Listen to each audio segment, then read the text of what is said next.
هو يعني إيه لازم تفضل قوي طول الوقت؟ دايمًا بتستحمل ودايمًا جامد، مين قال إن ده طبيعي؟ ليه لازم دايمًا تشيل لوحدك والدنيا كلها على كتافك وعادي، وكأن ما ينفعش إنك تميل أو تتوجع أو تحس إنك تعبت؟ ما فيش حد أبدًا المفروض يشيل كل حاجة لوحده.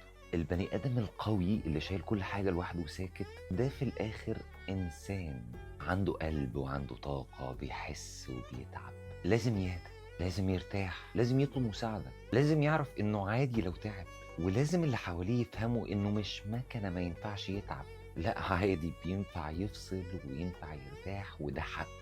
البني آدم القوي اللي بجد مش اللي ما بيقعش، القوي اللي بيعرف إنه تعب ولازم يرتاح ولازم يطلب مساعدة، وده مش ضعف، أنت بني آدم، أنت إنسان. ومهما كنت شايف إنك قادر تفضل لوحدك، تشيل لوحدك، وإنك مش محتاج حاجة من حد، ومش محتاج مساعدة من حد، مش محتاج حد يسندك، هييجي لك وقت وهتفصل، مش هتقدر تفضل كده على طول مهما كنت إيه. ادي لنفسك الحق إنك تتكلم، لازم تطلب في وقت من الأوقات إن حد يسمعك وحد يسندك. يا صباح الفل. النهارده الجمعة، طبعا بركة عليكم. هنعمل فطار أنا وسليم. هاي كده مش العيش واحد استنى عشان هو متفرول. استنى لو سمحت. ماشي، خلاص لو بس بوظته انت هتاكله. انت ماشي. كده كده هتاكل اللي هتبوظه. ماشي. خلاص تمام. انا اصلا عايزه وعشان انا بيته بره التلاجة.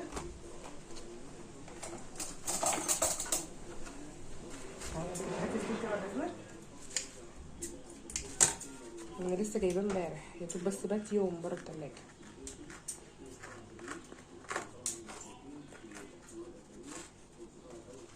فتح عينه كده.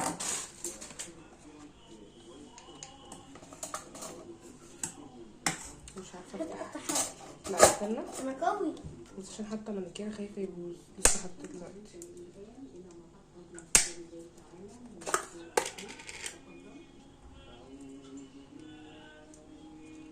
حطيتيه في الباسكت. دي قشطه.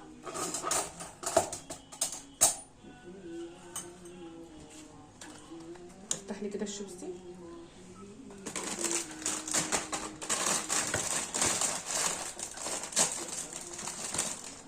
هاي هنضغطها. اسف. طعمها تحفه. بصوا دي جبنه بتعمل قشطه.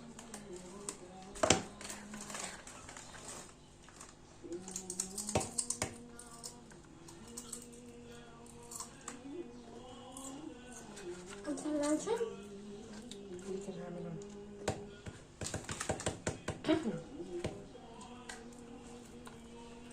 كده.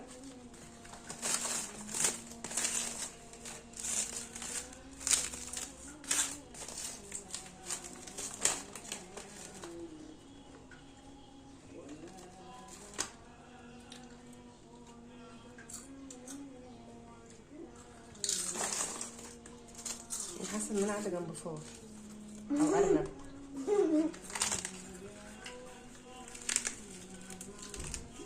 كده احلى سندوتش. اتفضلي. انت الكبيره، انت اللي داخل الاول. ماشي انت الكبيره. اهمي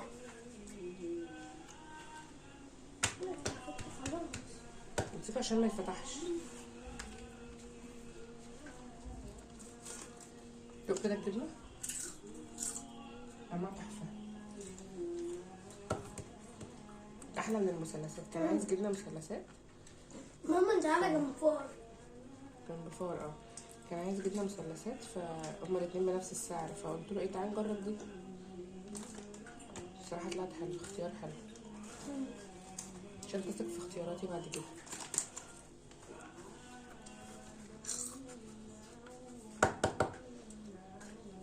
كده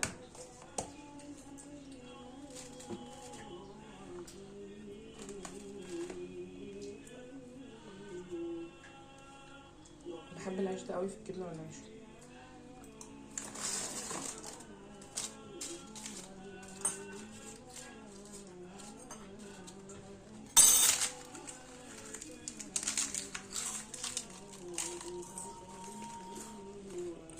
تحفه فظيع. اعمل كوبايه شاي. فتمام بقى خلاص، المفروض ان انا هشوف ورايا ايه. بيت محتاج يتنضف تنظيفه محترمه، بس انا والله العظيم ما قادره، انا تعبانه اصلا، مش عارفه هعمل ايه لسه. تعالوا اوريكم حاجه.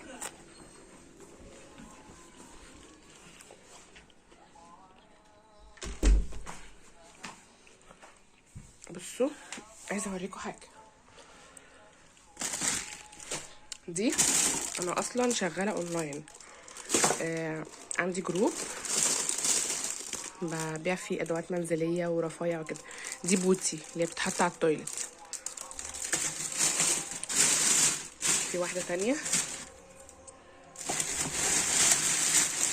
اهي،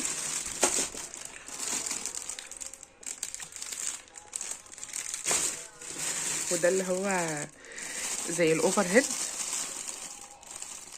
الكيس ده كده صغير بيتفرد، بتغطي بيه الاطباق لو هتحطي مثلا اكل بايت في التلاجة او كده.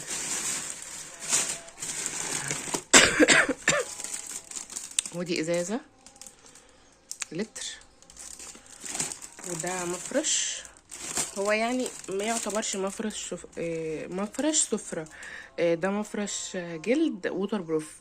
يعني مثلا لو بتاكلوا على الارض بتفرشوه، ممكن تفرشيه فوق السفرة، تاكلوا تخلصوا وتشيليه، بيتغسل وبتلمعيه كده بقماشة مبلولة مية وخلاص. ماشي، دول 2. وايه تاني؟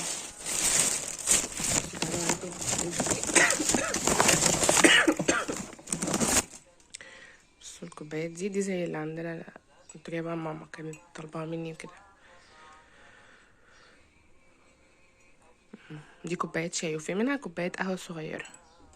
بس كده. لو عايزين تشوفوا الجروب، انا حاطه اللينك في الصفحه هنا على اليوتيوب، حاطه لينكاتي الفيسبوك والانستا والتيك توك وجروب الفيس.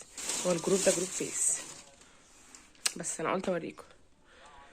هنا بقى كنا بالليل، كنت بعمل السليم مكرونه سباكيتي، كان طالبها مني بقاله كام يوم، وانا طبعا كنت تعبانه ومش قادره، وهو ايه كان بيطلبها في اوقات يعني ماما تبقى عامله اكل، فهو عايز يهرب من الاكل ده وما ياكلوش، فيقول لي ايه اعمل لي مكرونه سباكيتي. فانا ما كنتش بوافق عشان ياكل من الاكل. يعني مثلا يوم كان ماما عامله سمك،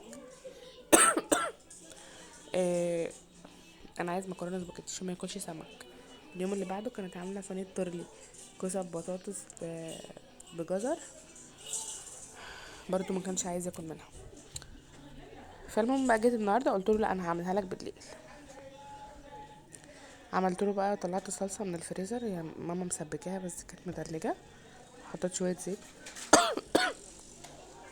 ونزلت الصلصه، حطيت شويه ميه عشان ما تلزقش، حطيت لها بهارات لحمه وبابريكا مدخنه وملح وفلفل اسود، وحطيت ميه تغلي، حطيت فيها شويه زيت برضو.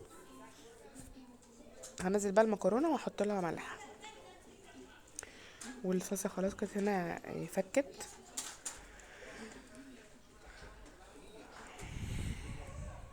هسيب بقى المكرونه تتسلق وتستوي سوا كامل، عشان انا بعمل له المكرونه كده على طول، اللي هو إيه مش بحط المكرونه في الصلصه واسيبها على النار. هنا كنت خلاص طفيت على المكرونه وصفيتها، والطماطم برضو طفيت عليها. هحط له بقى شويه في طبق. تقريبا كانت الساعه 10 بالليل. حطيت له بقى عليها الصلصه وقلبتها له، وكل بقى الفم، كان طعمها حلو قوي.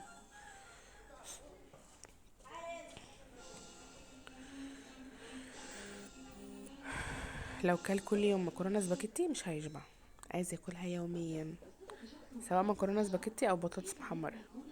جيت بقى الصلصه اللي اتبقت حطيتها في علبه وسبتها تبرد عشان احطها في التلاجة في اي وقت ايه اسلق له شويه مكرونه واحطها له عليها وخلاص. خلصت بقى وقلت انضف الصفايه دي في البيت مكتوبه باسمي، محدش بيفضيها من المواعين غيري. المهم فضيت بقى الحاجه اللي فيها ورجعت كل حاجه مكانها، الحلال والاطباق وكده.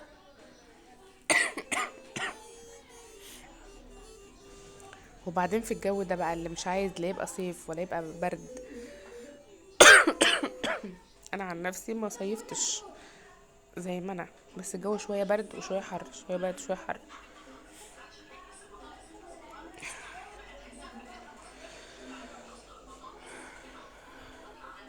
رجعت بقى كل حاجه مكانها، والمعالق برضو، الشوك والاطباق وكل حاجه، ونضفت الصفايه وخليتها فل الفل، ونضفت الرخامه وبس كده.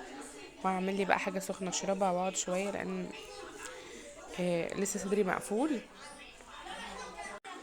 عملت جلسه استنشاق امبارح، وجلسه اول بأتروفنت اللي هو 500 ده. وباخد بقى البخاخه اللي هي بتاعت حساسيه الصدر دي، والحمد لله بقيت احسن. بس حاسه بقى ان انا على طول دايخه وعايزه انام، مش عارفه ده خمول ده ولا تعب ولا ده ايه بالظبط، مش عارفه بصراحه. الله المستعان. جيت بقى رتبت البطرمانات.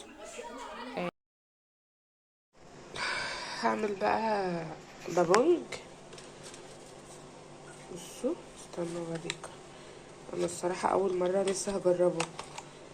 هو اعشاب اهي من ايزيس.